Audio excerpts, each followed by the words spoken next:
তুমি রহমান তুমি মেহেরবান, প্রশংসা শুধু তোমারই। চাঁদ সূরজ আর গ্রহ তারা তোমারই আদেশ মানে তারা, সবই তো চলছে তোমার হুকুমে, তরুলতা পাহাড় নদী। তুমি রহমান তুমি মেহেরবান, প্রশংসা শুধু তোমারই। তুমি রহমান তুমি মেহেরবান, প্রশংসা শুধু তো। আল্লাহ নবী বিশ্ব নবী জনাবে রাসূলুল্লাহ সাল্লাল্লাহু আলাইহি ওয়াসাল্লাম আবু বকরকে মিন্স করে বললেন, রে আবু বকর, মসজিদে নববীর পাশ থেকে কার জানি কান্নার আওয়াজ আসে, একটু দেখো। আরে আমার মসজিদে নববীর পাশ থেকে কান্নার আওয়াজ আসে। আবু বকর গিয়ে দেখে আর কেউ কান্না করে না, মসজিদে নববীর যে মেম্বারটা ছিল, এই কাঠের মেম্বারটা কান্না করছে। বলেন সুবহানাল্লাহ। রাসূলের মতো নেতা পৃথিবীর জমিনে আর কেউ নাই। রাসূলের প্রতি যতটুকু ভালোবাসা, এরকম ভালোবাসা আর পৃথিবীর জমিনে কারোর প্রতি আমাদের নাই। এজন্য আল্লাহর নবী বলছেন, লা ইউমিনু আহাদুকুম হাত্তা কুনা আহাব্বা ইলাইহি মিন ওয়ালিদিহি ওয়া ওয়ালাদিহি ওয়ান নাসি আজমাইন। লা ইউমিনু আহাদুকুম হাত্তা কুনা আহাব্বা ইলাইহি মিন ওয়ালিদিহি ওয়া ওয়ালাদিহি ওয়ান নাসি আজমাইন। আল্লাহ নবী সাল্লাল্লাহু আলাইহি ওয়াসাল্লাম বলেন, যত সময় পর্যন্ত তোমরা পরিপূর্ণ লা ইউমিনু, পরিপূর্ণ ঈমানদার হতে পারবা না, যত সময় না পর্যন্ত আহাদুকুম হাত্তা আকুনা আহাব্বা ইলাইহি মিন ওয়ালিদিহি ওয়া ওয়ালাদিহি ওয়ান নাসি আজমাইন।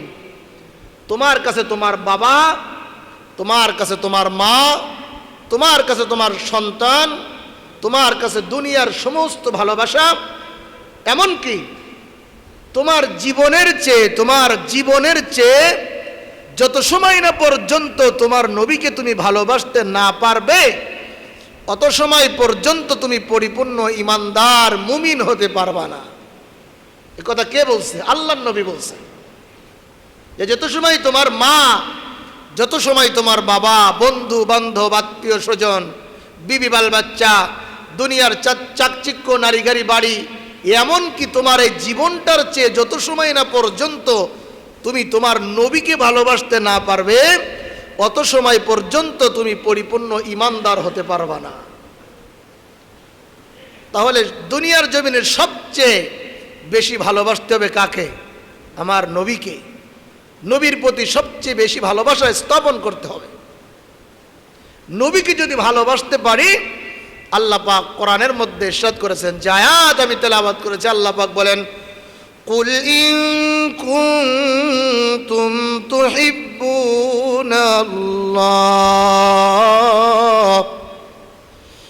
ফাত্তাবিউনি ইউহিব্বুকুমুল্লাহ ওয়া ইয়াগফির লাকুম যুনুবাকুম ওয়াল্লাহু গফুরুর রহিম।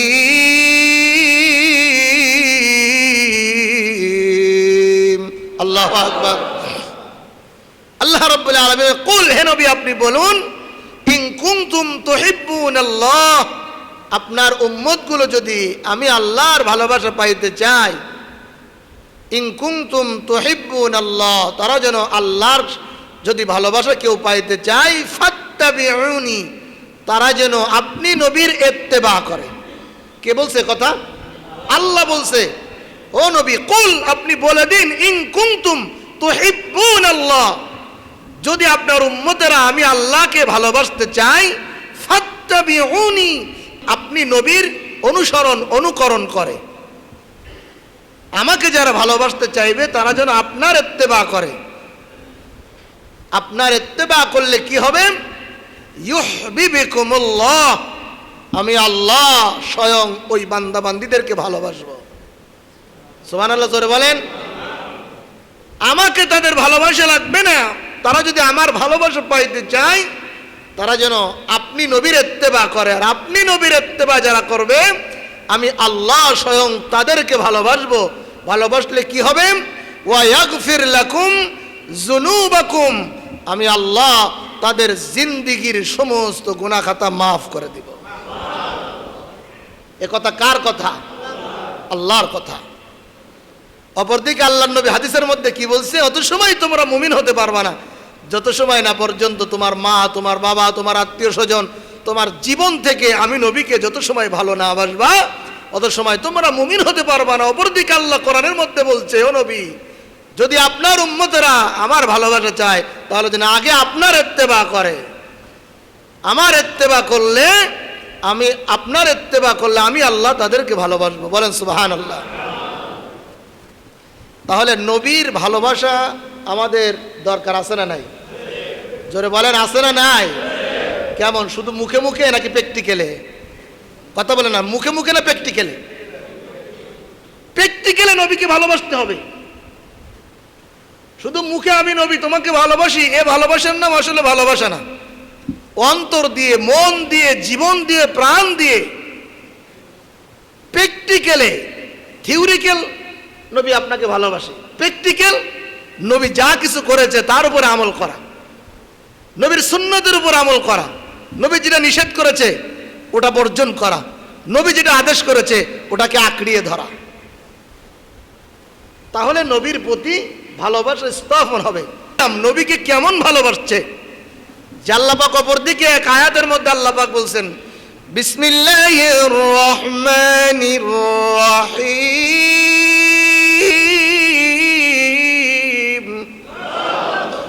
ওয়া মা আরসালনাকা ইল্লা রাহমাতাল লিল আলামিন।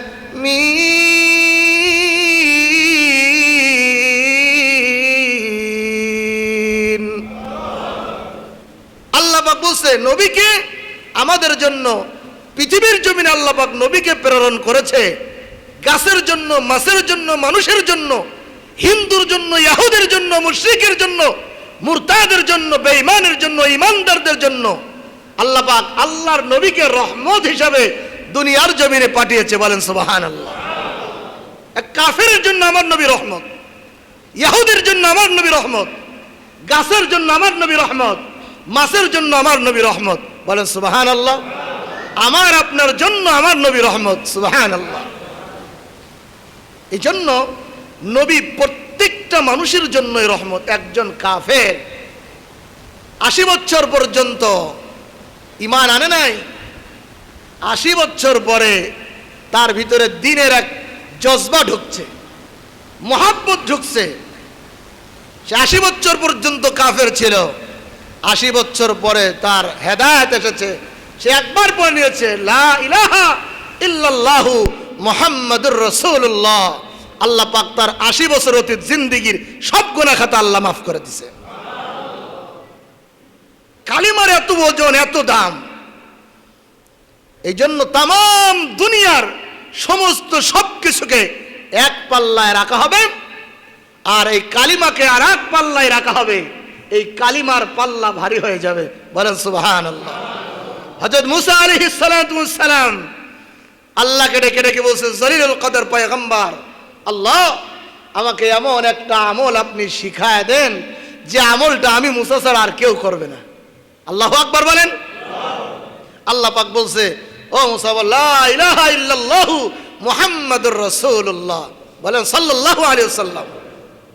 আল্লাহ এটা তো সবাই পড়ে, সবাই জানে, সবাই মানে, স্পেশালি একটা আমল আমাকে শিখায় দেন যেটা আমি মুসা ছাড়া আর কেউ বলবে না।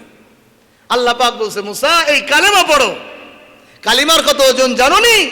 এক পাল্লায় কালিমা রাখা হবে, অপর পাল্লায় তাম পৃথিবী রাখা হবে, কালিমার পাল্লায় ঝুঁকে যাবে। সুবহানাল্লাহ। এই কালিমার উপরেই আমরা এখনো প্রতিষ্ঠিত আছি, বলেন আলহামদুলিল্লাহ। এই কালিমা আমার নবীর উপর প্রতিষ্ঠিত হয়েছে, এই কালিমা আমার নবী নিয়ে এসেছে। তাই নবীর মূল্য কেমন যে এই কালিমা যদি একজন কাফের 80 বছর বয়সে এই কালিমা পড়ে নেয়, আল্লাহ তার অতীত জিন্দেগি 80 বছরের গুনাহ মাফ করে দেয়। সুবহানাল্লাহ। আর আমরা শুরু থেকে কত শত লক্ষবার আমরা আল্লাহু আকবার বলেন। আমাদের মতো সৌভাগ্যবান মুসলমান পৃথিবীর জমিনে আর কেউ আছে? নাই। যে কথা বলতেছিলাম, এই নবীর উপরে কালিমা এসেছে, আর এই নবী আমার আপনার সবার জন্য রহমত, এমনকি কাফেরের জন্য রহমত, এমনকি মাছের জন্য রহমত, এমনকি গাছের জন্য রহমত। আল্লাহর নবী সাল্লাল্লাহু আলাইহি সাল্লাম মসজিদে মেম্বার নববীর ভিতরে কাঠের মেম্বারে খুতবা দিতেন, কাঠের মেম্বারে বসে বসে খুতবা দিতেন। চিন্তা করলেন এই মেম্বারটা চেঞ্জ করে সুন্দর একটা মেম্বার মসজিদে নববীর ভিতরে ঢোকানোর প্রয়োজন। কাঠের মেম্বারটা মসজিদে নববীর বাইরে রেখে আসছেন। নতুন মেম্বার এসেছে, আল্লাহর নবী খুতবা দেয়, ছোট্ট বাচ্চাদের মতো ডুকরে ডুকরে কে যেন মসজিদে নববীর বাহির থেকে কান্না করছে। আল্লাহু আকবার বলেন না। আল্লাহ নবী বিশ্ব নবী জনাবে রাসূলুল্লাহ সাল্লাল্লাহু আলাইহি ওয়াসাল্লাম আবু বকরকে মিন্স করে বললেন, রে আবু বকর, মসজিদে নববীর পাশ থেকে কার জানি কান্নার আওয়াজ আসে, একটু দেখো। আরে আমার মসজিদে নববীর পাশ থেকে কান্নার আওয়াজ আসে। আবু বকর গিয়ে দেখে আর কেউ কান্না করে না, মসজিদে নববীর যে মেম্বারটা ছিল এই কাঠের মেম্বারটা কান্না করছে। বলেন সুবহানাল্লাহ। আল্লাহ নবী বিশ্ব নবী জনাবে রাসূলুল্লাহ সাল্লাল্লাহু আলাইহি ওয়াসাল্লাম মসজিদে নববীর মেম্বার থেকে নেমে কাঠের মেম্বারের কাছে চলে গেলেন। কাঠের মেম্বারটাকে ছোট বাচ্চাদের মতো বুকের সাথে জড়িয়ে ধরলেন। ছোট বাচ্চা যে সময় কান্না করে, মা বাবা যদি বুকের সাথে জড়ায় ধরে, আপনারা বলুন তো এই ছোট বাচ্চার কান্না বাড়ে না কমে? আরো বাড়ে, আদরে আরো বাড়ে, বাড়তে থাকে, ঢুকে ঢুকে কান্না করে, কারণ মার আদর পাইছে। আদর পাইয়া তার কান্নাটা আরো বেড়ে যায়। আল্লাহর নবী যে সময় কাঠের মেম্বারটা বুকের সাথে জড়ায় ধরেছে, কাঠের মেম্বারের আওয়াজ, কান্নার আওয়াজ আরো বেড়ে গেছে। আল্লাহু আকবার। কেন রে কাঠের মেম্বার তুমি কান্না করো এমন ভাবে? ইয়া রাসূলুল্লাহ, ইয়া হাবিবাল্লাহ, আল্লাহ পাক এই কাঠের জবানটা খুলে দিয়েছে। আল্লাহু আকবার। ওগো নবীজি, চেয়েছিলাম যতদিন আপনি পৃথিবীর জমিনে থাকবেন অতদিন পর্যন্ত আমি কাঠের উপরে, কলিজার উপরে পাড়া দিয়ে আপনি মসজিদে নববীর ভিতরে খুতবা দিবেন, আমি আপনার পার ভর সহ্য করব। একবার জোরে আওয়াজ দিয়ে বলেন না সুবহানাল্লাহ। ও নবীজি, মসজিদের ভিতরে নতুন মেম্বার এসেছে, আমাকে ফেলে দিয়েছে, এজন্য আমি কান্না করছি। আল্লাহর নবী সাল্লাল্লাহু আলাইহি ওয়াসাল্লাম মেম্বারকে কাঠকে সান্ত্বনা দিচ্ছে আর বলছে, তোমার জন্য দোয়া করে যাই, তোমার জন্য আমি দোয়া করে যাই, আনেওয়ালা যত উম্মত পৃথিবীর জমিনে আসবে আল্লাহ পাক তোমাকে হায়াত দিবে কিয়ামত পর্যন্ত। তোমাকে আমি দোয়া করে যাই, তোমার জীবন তুমি ফিরে পাবা, মদিনার জমিনে তুমি খেজুর গাছে রূপান্তরিত হবা। আনেওয়ালা যত উম্মত পৃথিবীর জমিনে আসবে তারা মদিনায় আসবে, হজ করবে, উমরা করবে, মদিনায় আসবে, তোমার থেকে খেজুর খাবে। বলেন সুবহানাল্লাহ। খেজুর গাছ বলছে, ইয়া রাসূলুল্লাহ, আমি আমার জীবন চাই না, কিয়ামত পর্যন্ত আমি বাঁচতে চাই না। ও গো নবীজি, কি চাও? নবী বলছে, খেজুর গাছ কি চাও? কয় আমি চাই ইয়া রাসূলুল্লাহ আপনার সাথে জান্নাতে থাকতে। আর একটু আসতে বলেন সুবহানাল্লাহ। কে বলছে এই কথা? মরা খেজুর গাছ বলছে, ও গো নবীজি, দুনিয়ায় যেমন আপনি আমার বুকের উপরে পা দিয়ে মেম্বারে খুতবা দিয়েছেন, আমি আমার জীবন কিয়ামত পর্যন্ত চাই না, আমি চাই আপনার সাথে কিয়ামতের ময়দানে জান্নাতে থাকতে। সুবহানাল্লাহ। খেজুর গাছটাকে দাফন করা হলো, আল্লাহর নবীর দোয়া কবুল করা হলো। এখনো যারা বাইতুল্লাহর হজ উমরা করতে গিয়েছেন, মসজিদে নববীতে ঢুকেছেন, জান্নাতুল বাকির ভিতরে দেখে এসেছে একটা নাম লেখা উস্তুনে হান্নানা, আছে না নাই? একবার জোরে বলেন না মারহাবা। এই খেজুর গাছটা আল্লাহ নবীকে এমন ভালোবেসেছে, মরা খেজুর গাছটা আল্লাহ নবীর ভালোবাসার কারণে কিয়ামতের ময়দানে আল্লাহর নবীর সাথে জান্নাতে যাবে। মুসলমান এটাই বুঝাইতে চাচ্ছে। আল্লাহ নবী বলছে, মান আহাব্বা সুন্নতি ফাকাদ আহাব্বানি ওয়া মান আহাব্বানি কানা মাই ফিল জান্নাহ। বলেন সুবহানাল্লাহ। যারা আমার সুন্নতকে অনুসরণ অনুকরণ করবে, আমার সুন্নতকে যারা ইত্তেবা করবে, কানা মাই ফিল জান্নাহ, তারা আমি নবীর সাথে সাথে জান্নাতে যাবে। সুবহানাল্লাহ। মাইয়াতের সম্পর্ক। আবু বকর আল্লাহর নবীকে দেখেছেন, হযরতে ওমর দেখেছে, হযরতে ওসমান দেখেছে, হযরতে আলী দেখেছে, আশারায়ে মুবাশশারা সাহাবায়ে কেরাম দেখেছে, সলক্ষ সাহাবী আমার নবীকে দেখেছে, এমনকি কাফেররা পর্যন্ত আমার নবীকে দেখেছে, ঠিক কিনা? কিন্তু শত শত বছর পরে আমরা আমার নবীকে দেখি নাই। কিন্তু জানাই, অনেকের ভিতরে প্রশ্ন আসে, আমি তো ইমানদার, আমি তো নামাজি, আমি তো হাজি গাজী, আমি তো নবীকে দেখি না, এই জন্য কি বঞ্চিত হব, নবীর সাথে জান্নাতে যেতে পারবো না মনে হয়? না না না, ও এতিম নবীর উম্মতের দল, আল্লাহর নবী বলছে, না না, মান আহাব্বা সুন্নতি ফাকাদ আহাব্বানি ওয়া মান আহাব্বানি কানা মাই ফিল জান্নাহ। বলেন সুবহানাল্লাহ। উম্মতের দল, না না, আবু বকর যেমন আমার সাথে জান্নাতে যাবে, ওমর যেমন আমার সাথে জান্নাতে যাবে, ঠিক তেমনি ভাবে মাই ফিল জান্নাহ, আমার উম্মতগুলো যারা আমাকে দেখে নাই, হাজার হাজার বছর পরে যারা পৃথিবীর জমিনে আসে আমাকে দেখবে না, তারাও আমার সাথে জান্নাতে যাবে। মাইয়াতের সম্পর্ক, মাই ফিল জান্নাহ, তারাও আমার সাথে জান্নাতে যাবে। কেমনে? এমনি এমনি এমনি এমনি জান্নাতে যাবে? লক্ষ লক্ষ বছর, হাজার হাজার বছর পরে আবু বকর যেমন আমার সাথে জান্নাতে যাবে, ওমর যেমন আমার সাথে জান্নাতে যাবে, হাজার হাজার বছর পরেও যারা আসবে তারাও আমি নবীর সাথে জান্নাতে যাবে। কয় কারণ? কি কারণ? মান আহাব্বা সুন্নতি ফাকাদ আহাব্বানি ওয়া মান আহাব্বানি কানা মাই ফিল জান্নাহ। আমার নবী বলে, আমার সুন্নতকে যারা অনুকরণ করবে, আমার সুন্নতে যারা রঙিয়ে জীবনটাকে সাজাবে, ওই সমস্ত মানুষগুলো মাই ফিল জান্নাহ, ওই সমস্ত উম্মতগুলো আমার সাথে জান্নাতে যাবে। তাহলে আমরা যারা নবীকে দেখি নাই, নবীর সাথে জান্নাতে যাওয়ার মাধ্যম আমার নবীর দুনিয়ার জমিনে রেখে গিয়েছে কি যায় নাই? কথা বলে না, যায় নাই? কি গিয়েছে? আল্লাহর নবীর স্পষ্ট হাদিস, মানে আহাব্বা সুন্নতি, এই ইমানদার দল, আমার সুন্নতটা তোমার জীবনের ভিতরে বাস্তবায়ন করো। ওয়ামান মান আহাব্বা সুন্নতি ফাকাদ আহাব্বানি, যারা আমার সুন্নতকে ভালোবাসবে, আমি নবী তাদেরকেও ভালোবাসবো। সুবহানাল্লাহ। মান আহাব্বা সুন্নতি, যারা আমার সুন্নতকে ভালোবাসবে, ওমান মান আহাব্বা সুন্নতি ফাকাদ আহাব্বানি, আমি নবীও তাদেরকে ভালোবাসবো, তারা যেমন আমার সুন্নতকে ভালোবাসলো। ওমান আহাব্বানি কানা মাই ফিল জান্নাহ, এই সমস্ত ভালোবাসা ওয়ার্না মানুষগুলো আমি নবীর সাথে তারা জান্নাতে যাবে। সুবহানাল্লাহ।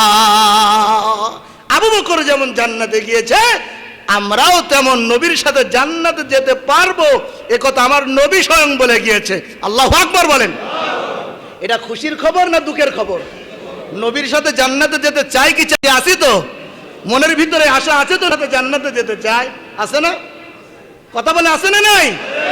এমন কোন ইমানদার পৃথিবীতে জন্মায় নাই যে সে নবীর সাথে জান্নাতে যেতে চায় না। সবাই আল্লাহর নবীর সাথে জান্নাতে যেতে চায়, মাগার আল্লাহর নবী যে কথা বলেছে, যে কাজ করতে বলেছে, এ কাজ করতে মাগার কেউ রাজি না। এ কাজ যারা করে আরো তাদের পিছনে লেগে যায়, এ কাজ যারা করে তাদের পিছনে টিটকারি করে। আছে না নাই? কথা বলে না, আছে না নাই? আছে। এই জন্য আল্লাহর নবীর সাথে জান্নাতে যেতে হলে এক নম্বর মাধ্যম আল্লাহর নবীর তরিকা, আল্লাহর নবীর সুন্নতকে অনুকরণ করতে হবে। আল্লাহর নবী বলছে মাই ফিল জান্নাহ, এ আমার সাথেই জান্নাতে যাবে। সুবহানাল্লাহ। রাজি আছি তো আল্লাহর নবীকে অনুকরণ করা? কেমন অনুসরণ? সাহাবা হযরতে আবু বকর সিদ্দিক, শুধু কেমন অনুসরণ করতে হবে? আল্লাহর নবী বলছে, আবু বকর, মক্কার যে পরিস্থিতি, কাফেরদের যে অত্যাচার, হিজরত করে হয়তোবা মদিনায় যেতে হতে পারে, আমি হিজরত করে যেদিন মক্কা ছেড়ে মদিনায় যাব, তুমি কিন্তু আবু বকর সেদিন হিজরতের সাথী হতে পারো। বলে নাই তুমি হইবা, 100% 100 গ্যারান্টি দিয়ে বলে নাই, বলছে তুমি আমার সাথে হিজরতের সাথী হতে পারো। 6 মাস পূর্বে বলেছে, 6 মাস পরে ওহী এসেছে, লম্বা চওড়া এই আলোচনাটা। আল্লাহর নবী সাল্লাল্লাহু আলাইহি ওয়াসাল্লাম জামাতা আলী রাদিয়াল্লাহু তাআলা আনহুকে বিছানায় শায়িত করে আমানতগুলো বুঝিয়ে দিয়ে লম্বা চওড়া কত সময় অল্প আমি ওদিকে যাচ্ছি না, আমি মূল থিওরিটা বোঝাচ্ছি। আল্লাহর নবী সাল্লাল্লাহু আলাইহি সাল্লাম ঘর থেকে বেরিয়ে পড়লেন। গভীর রজনী আবু বকরের দরজার মধ্যে উপস্থিত।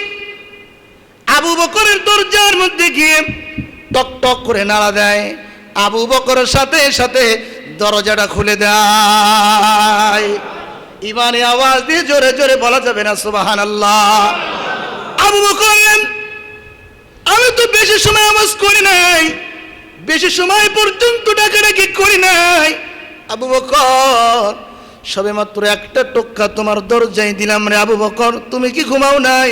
সাথে সাথে তো দরজাটা খুলে দিলা কেন? আবু বকর জানতে চাই, ইয়া রাসূলুল্লাহ, ইয়া হাবিবাল্লাহ, নবীজি, মায়ার নবী, দয়ার নবী, বিশ্ব নবী, ওগো নবীজি, আজ শুধু ঘুমাই নাই তা না, ওই যে 6 মাস পূর্বে বলেছিলেন কোনো এক রাতে হয়তো বা হিজরতের সাথে হতে পারে, আল্লাহর কসম দিয়ে বলে যায় ওগো নবীজি, ওই 6 মাস পর্যন্ত একটা রাত আমি আবু বকর বিছানায় পিঠ লাগাই নাই। জোরে বলেন সুবহানাল্লাহ। কেমন আবু বকরের মুহাব্বত রে মুসলমান! ও মুসলমান, যদি আবু বকরের সাথে আবু বকরকে অনুসরণ করি তাহলে নবীর মুহাব্বত অন্তরে চলে আসবে। আবু বকর ক্লান্ত শ্রান্ত শরীর নিয়ে দূরের পথে পাড়ি দিয়েছে, ওই যে গুহা পর্যন্ত গিয়েছে। লম্বা পাহাড়ের উপরে আবু বকর, আল্লাহর নবীকে আবু বকর পালকি বানাইয়া পিঠের উপরে উঠে উঁচু পাহাড়ের উপরে আল্লাহর নবীকে উঠাইছে। সুবহানাল্লাহ। উঁচু পাহাড়ের উপরে উঠাইয়া গুহার ভিতরে আশ্রয় নেবে, এমন সময় দেখে গুহার মুখের পরিবেশ, ভিতরের অবস্থাটা তেমন ভালো না। ওগো নবীজি, আপনি একটু অপেক্ষা করেন, গুহাটা পরিষ্কার করে আসে। আল্লাহর নবী উপরে বসা, আবু বকর ভিতরে গিয়ে গুহাগুলো পরিষ্কার করে ফেললেন। গুহা পরিষ্কার করে দেখে গুহার ভিতরে অনেকগুলো ছিদ্র আছে।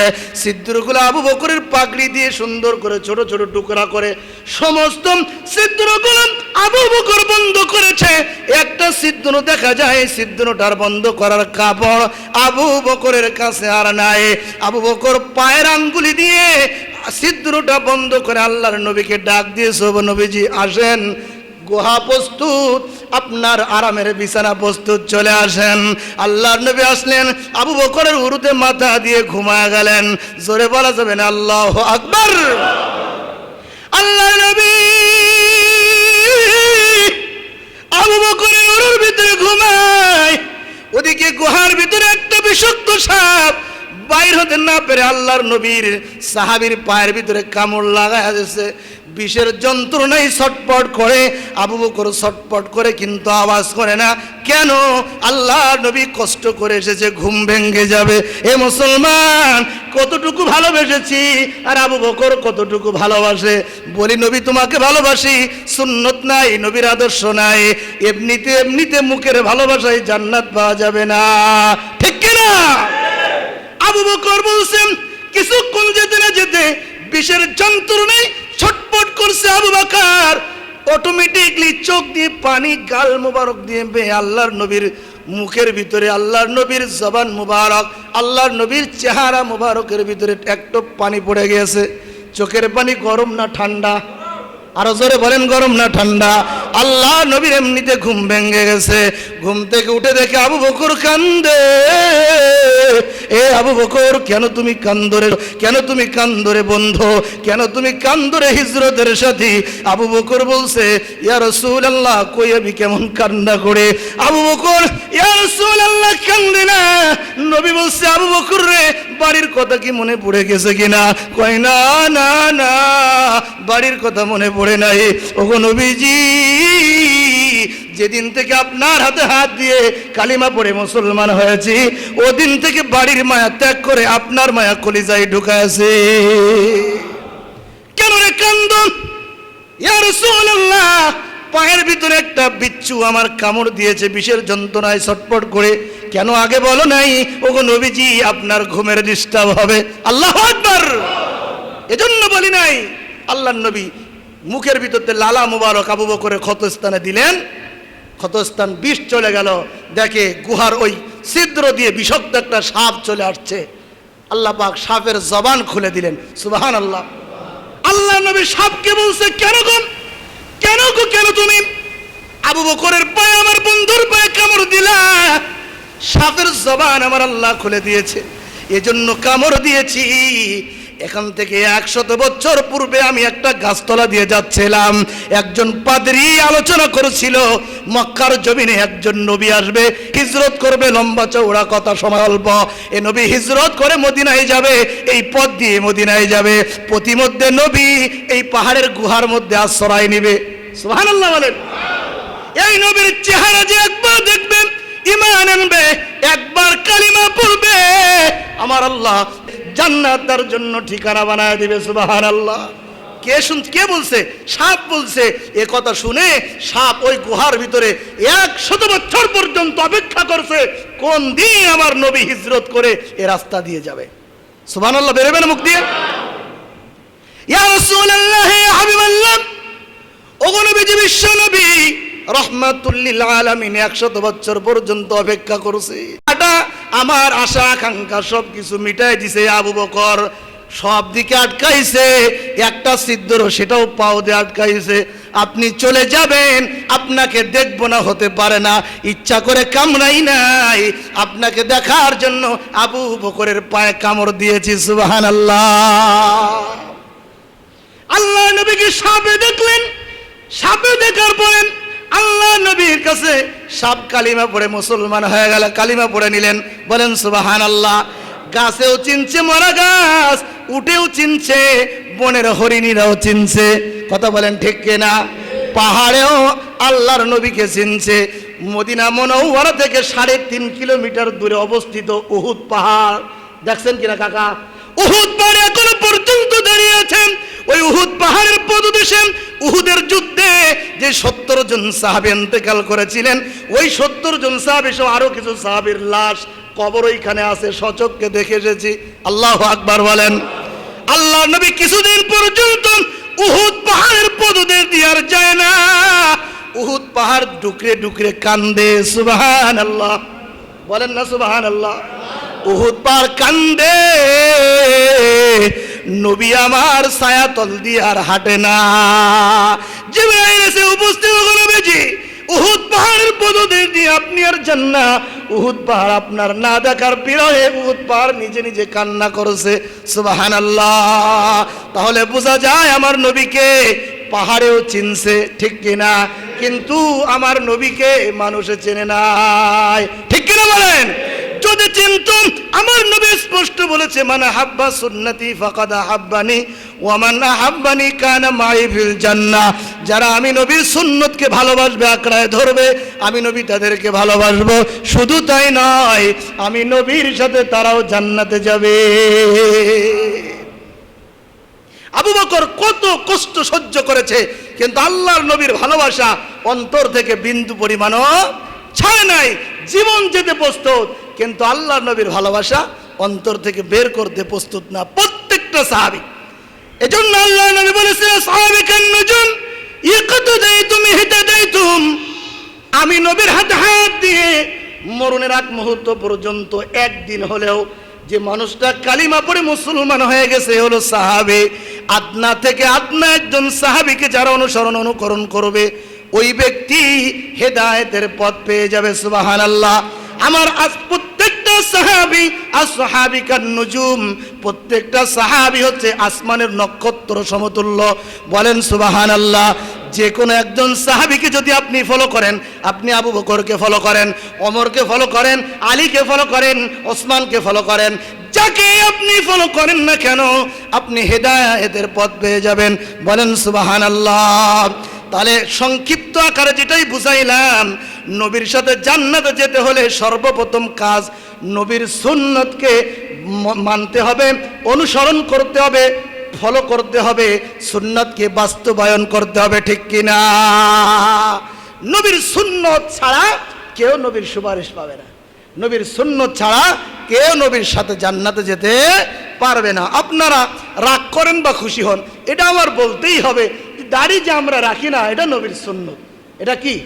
নবীর সুন্নত। আল্লাহর নবী বলছে, যারা দাড়ি কামাইলো কেমন জানি তারা আমি নবীর কলিজার মধ্যে খুদ দিল। আঘাত পাবেন না, নবীর কথাটা আমি বলে যাই। যে যারা দাড়িটা কামাইলো তারা আমি নবীর কলিজার মধ্যে খুর লাগাইলো। নাউজুবিল্লাহ বলবেন না? এখন আপনি কাটবেন না কাটবেন আপনার এর এখতিয়ার, ব্যক্তিগত স্বাধীনতা আপনার আছে, কিন্তু আমি যতটুকু হাদিস কোরআন পড়েছি জেনেছি এটা আমি আমার দায়িত্ব, ইমানি দায়িত্ব নিয়ে আপনাদের কাছে আমি পৌঁছে দিলাম। টুপি পরা নবীর সুন্নত, পাগড়ি পরা নবীর সুন্নত, জুব্বা পরা নবীর সুন্নত, মিসওয়াক করা নবীর সুন্নত, বাথরুমে যাওয়ার সময় দোয়া পড়া সুন্নত, বের হওয়ার সময় দোয়া পড়া সুন্নত, মসজিদে প্রবেশে দোয়া পড়া সুন্নত, বের হওয়ার সময় দোয়া পড়া সুন্নত, স্ত্রী সহবাসের সময় দোয়া পড়া সুন্নত, ভাত খাওয়ার সময় দোয়া পড়া সুন্নত, দস্তরখানা বিষয়ে ভাত খাওয়া সুন্নত। আছে না নাই? প্রত্যেকটা পয়েন্ট একেবারে ঘর থেকে নিয়ে রাষ্ট্র সংসদ পর্যন্ত প্রত্যেকটা রন্ধনে রন্ধনে আমার নবীর সুন্নত। আছে না নাই? আচ্ছা ভাই, মানি না এক জিনিস, অমান্য করা আর এক জিনিস। মানি না এক জিনিস, অমান্য করা আর এক জিনিস। খুব বোঝেন এই বিষয়টা, আমাদের খুব গাফলাতি। আমি মানি না, আমার দুর্বলতা, আমি দাড়ি রাখতে পারছি না, রাখবো একদিন ইনশাল্লাহ, হবে, হচ্ছে, হয়, কিন্তু এটা নবীর সুন্নাত, নবীর কলিজায় আঘাত লাগে, এটা গোনা হচ্ছে, 24 ঘন্টা গোনা হচ্ছে। এমনকি কাবা শরীফে আপনি তওয়াফ করছেন, কাবা শরীফে হাত রেখে আল্লাহর কাছে দোয়া করছেন, তারপরও এই দাড়ি কামানো গোনা আপনার আমল নামায় লেখা হচ্ছে। নাউজুবিল্লাহ বলেন না? এত গুরুত্বপূর্ণ জায়গায় যেখানে 1 রাকাত নামাজ আদায় করলে 1 লক্ষ রাকাত নামাজের সওয়াব আমার আল্লাহ আপনার আমল নামা, আমার আমল নামা লিখে দেয়, সেখানে কাবা শরীফটা ধরার পরে ওই দাড়ি না থাকলে ফাঁসেকি করার কারণে আপনার আমার আমল নামায় গোনা লেখা, 24টা গোনা ফাঁসেকি গোনা লেখা হচ্ছে। ঘুমাচ্ছেন, খাচ্ছেন, দাচ্ছেন, ব্যবসা করছেন, ফাঁসেকি গোনা আপনার আমার আমল নামে উঠতে আছে। নাউজুবিল্লাহ বলেন, জোরে বলেন না নাউজুবিল্লাহ। আমি মানি না, ব্যর্থ হচ্ছে না, হবে আজ, এটাই এক জিনিস। এই দাড়ি কি রাখবো, এই বেড়া বুড়বে, এখনো বিয়ে শাদী হয় নাই, যুবক, কে দাড়ি রাখছস, দেখো দাড়ি রাখছে, বুড়ার মতো দেখা যায়। আছে না নাই? যুবক মানুষ চরমনায় গেছো, এই জায়গায় গেছো, ওই পীরের দরবারে পাগড়ি মাথায় দিয়েছে, দেখো আর খুঁজে পাইলো না, আর বিয়ে হইতো না। টিটকারি করে কি করে না? জামা কাপড় নাই, জুব্বা পরছে, কেমন দেখায়, এরকম কিছু মানুষ আছে না নাই? আরে কথা বলে, আছে না নাই? এরকম বলে। আমি অপারক, মানি না এক জিনিস, অস্বীকার করলে ঈমান থাকবে না। মানি না, আমার এটা ব্যর্থতা, যে মানবো, এটা এক জিনিস। আমি নামাজ পড়ছি না, আজ পড়বো, এটা এক জিনিস। কিসের নামাজ? অন্তর ঠিক থাকলে সব, মনের নামাজ বড় নামাজ। আছে না নাই? কয় মন ঠিক তো সব ঠিক, কিসের নামাজ? কয় নামাজ পড়ো না এক জিনিস, গোনা হচ্ছে, কিন্তু নামাজ অস্বীকারী এ কাফের, সাথে সাথে তার ঈমান নাই। কথা বুঝাইতে পারলাম না? সুন্নত মানি না, অপারক, এটা এক জিনিস। এ কিসের দাড়ি মারি, কিসের টুপি পাগড়ি, বলে কি বলে না, ঈমান চলে যাবে। যেন খুব সতর্ক। আমি পারি না, ব্যর্থ, একজন পারছে তাকে সুবর্ণ সুযোগ দেই। শেষ জামানায়, আখিরি জামানায় নবীর একটা মৃত সুন্নত যদি কেউ জিন্দা করে, 100 গলা কাটা শহীদের সওয়াব আল্লাহ তার আমল নামায় লিখে দিবে। আর একটু আসতে বলেন সুবহানাল্লাহ।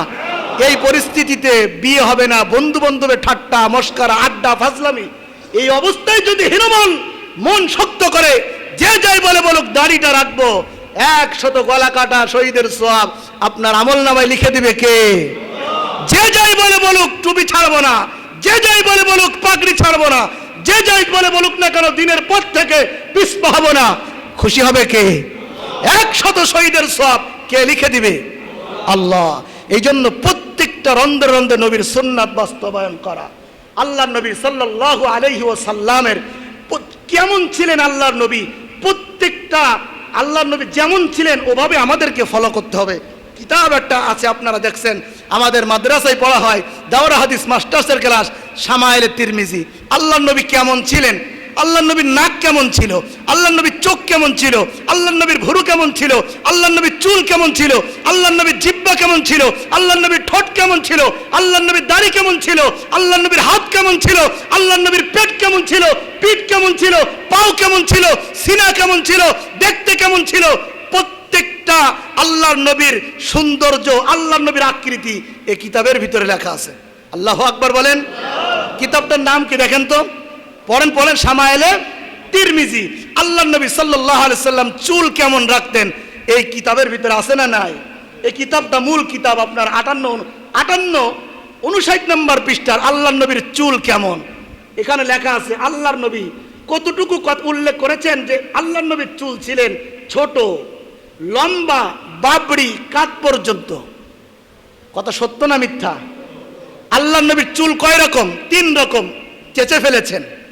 আল্লাহ নবী 1 সমান রেখেছেন, বাবরি রেখেছেন। বাবরির ভিতরে 3 প্রকার ভেদ। একটা কান লতি পর্যন্ত, কাঁধ পর্যন্ত, আর একটা মিডিয়াম লতি পর্যন্ত। আল্লাহু আকবার বলেন। আপনারা হয়তো বুঝতে পারছেন যে হুজুর বাবরি রাখছে এই জন্য ওয়াজ করছে। হ্যাঁ, কয় আশেপাশের কোন মসজিদের হুজুরদের বাবরি নাই, হুজুর কেন বাবরি রাখলো? হুজুর বিয়ে করে না, আমি কি করব না? কথা বলে না, করব না? আশেপাশে কোন মসজিদের হুজুর হজ করে নাই, আমি কি করব না? যে কোনো এক মুসল্লি ছিল, এত জাহালাত আমাদের ভিতরে ঢুকছে, বলে কি হুজুররা আবার বউ নিয়ে থাকেনি? নাউজুবিল্লাহ বলেন। কই হুজুররা আবার বউ নিয়ে থাকে? আল্লাহ নবী বউ নিয়ে থাকে নাই? কথা থাকে নাই? তা আমি এটা বুঝাইতে চাচ্ছি, লম্বা চওড়া কথা, সময় হয়ে গেছে, যে আল্লাহর নবীর শেষ জামানায় আপনিও দাড়ি রেখে, এক মুষ্টি দাড়ি রেখে বাবরি চুল রাখেন 3 অবস্থায়, একটা কানের লতি পর্যন্ত, ঘাড় পর্যন্ত, কাঁধ পর্যন্ত। এটা আমার নবীর স্পষ্ট হাদিস, সুন্নাত। যদি আপনি পালন করেন এটা ভিন্ন কথা, যদি বাঁকা চোখে দেখেন তাহলে ইমানের ভিতরে সমস্যা হবে। ঠিক কিনা বলেন? বাঁকা চোখে দেখা যাবে না, অমুকের নাই অমুকের আছে, অমুক তমুক দিয়ে আর ইসলাম চলে না। ঠিক কিনা বলেন? অমুক তমুক দিয়ে ইসলাম চলবে না, ইসলাম চলবে কোরআন দিয়ে, হাদিস দিয়ে। কথা বলেন ঠিক কিনা? এটা মানতে, এটা উচিত কথা বলতে গেলে হুজুর খারাপ, খারাপ হইলেই খারাপ, ভালো হইলেই ভালো। আল্লাহর কাছে, আল্লাহ নবীর কাছে ভালো হইলেই চলবে। কথা ঠিক না বেঠিক? কথা বিশ্বাস না হলে শুধু একটা বললাম, আল্লাহ নবীর দাড়ি কতটুকু ছিল? পড়বেন শামাইলে তিরমিজি। নাক কেমন ছিল? পড়বেন শামাইলে তিরমিজি। চেহারা কেমন ছিল? দাঁত কেমন ছিল? চক্ষু কেমন ছিল? মাথা কেমন ছিল? নবুয়তে সিলমোহর কেমন ছিল? পড়বেন শামাইলে তিরমিজি, সব কিছু পেয়ে যাবেন। মনে করেন হুজুর শুক্রবার এমনি এনেছে গল্প করে চলে যাই, কিতাব পড়া লাগে না, করলাম। এখানে ওলামায়ে কেরাম থাকে, কিতাব না পড়ে এখানে ভকভক করা যাবে? তো যে কথাটা আমি বলতেছি, মানি না, পারি না, ব্যর্থতা এক জিনিস, আর অস্বীকার করা, বাঁকা নজর দিয়ে তাকানো, এটা আর এক জিনিস। এটা আমি বুঝাইতে চাচ্ছি। নামাজ পড়ি না, ব্যর্থতা। কিন্তু কিসের নামাজ? দাড়ি রাখি না, এটা ব্যর্থতা। কিসের দাড়ি? ইমানে সমস্যা হবে। খুব সাবধান, খুব সতর্ক। এই জন্য আমি বুঝাইতে চাই, শেষ সময় আপনিও দাড়ি রাখেন, নবীর লেবাস আপনিও আপনার শরীরের ভিতরে ফিট করেন, যেটা আপনার ভিতরে নাই। কোরবান করেন, জীবন নফসের সাথে কোরবান করেন। বন্ধু বান্ধব, বান্ধবী কে কি বলবে, বউ কি বলবে, বউ আমার কবরে যাবে না, বস আমার কবরে যাবে না। রাখলাম আমি দাড়ি, রাখলাম আমি সুন্নতি টুপি, রাখলাম আমি সুন্নতি চুল, রাখলাম। আপনি যদি পারেন তো রাখবেন, না পারলে নাই। সাথে সাথে আল্লাহ পাক 100 শহীদের সওয়াব আপনার আমার আমল নামায় লিখে দেবে। সুবহানাল্লাহ। সওয়াব আমার আপনার আশেপাশে ঘুরঘুর করছে কি করে না, কিন্তু আমরা ধরতে জানি না। কেউ যদি ধরে তার পিছনে লাগতেই থাকে। না, এসব করা যাবে না। আল্লাহ পাক আমাদের সবাইকে, সব ভাইকে, সব মুসল্লিকে, যারা বুঝি না আল্লাহ সঠিক বুঝ দান করেন। বলেন না আমিন? যারা বুঝি না আল্লাহ তাদের সঠিক বুঝ দান করেন। যারা বুঝি তারা যেন আল্লাহ পাকের, আল্লাহ নবীর এই সুন্নতগুলোকে ফলো করে। যদি সুন্নত ফলো করা হয়, আল্লাহ নবী বলছে মাই ফিল জান্নাহ, তারা আমি নবীর সাথে সাথে সাথে সাথে সাথে সাথে জান্নাতে যাবে। বলেন সুবহানাল্লাহ। আল্লাহ পাক আমাদের সব দিক থেকে কথাগুলোর উপরে আমল করার তৌফিক দান করেন।